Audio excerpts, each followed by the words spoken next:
Jump મારવાના છે। આવી રીતના તમે 50-50ના 3 જમ્પ મારી શકો છો। 3 જમ્પ તમે માર્યા પછી તમારે એક રિલેક્સ મૂવમેન્ટ આપવાનું છે કે 50નો જમ્પ લાગી જાય એના પછી 10 થી 20 સેકન્ડનો રેસ્ટ કરીને પાછો તમે 50નો આવી રીતના જમ્પ મારી શકો છો। આવી રીતના તમારે 3 સેટ કરીને પછી સ્ટાર જમ્પ મારવાના છે, જે પૂરા પગ ખોલવાના છે। પૂરા પગ ખોલીને આવી રીતના તમારે 30 થી 40 રેપિટેશન મારીને આમાં પણ તમારે ફોકસ કરવાનું છે। 30 થી 40 રેપિટેશન મારો તમે એના પછી તમારે એક મૂવમેન્ટ આપવાનું છે કે તમારે આવી રીતના નીચે ઝૂકવાનું છે।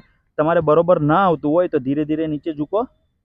મારે તો ઠેઠ સુધી આવી જાય છે, પૂરેપૂરું અડી જાય છે કે મેં ટ્રેનિંગ આપેલી છે અને હું રોજે કરું છું એટલા માટે। પણ તમારે અહીંયા સુધી આવતો હોય તો એક શ્વાસ છોડો અને આવી જ રીતના જો તમારે અડી જાય તો 20 થી 30 સેકન્ડ તમે હોલ્ડ કરી શકો છો અને તમે 5 થી 6 સેટ આમાં મારો। આના પછી તમારે બટરફ્લાય મારવાની છે, જે નીચે મારવાની છે બેસીને। જો લેડીઝ માટે પણ કામનું છે, આ રીતના પગ પકડો અને આવી રીતના કરવાનું છે કે જોઈન્ટ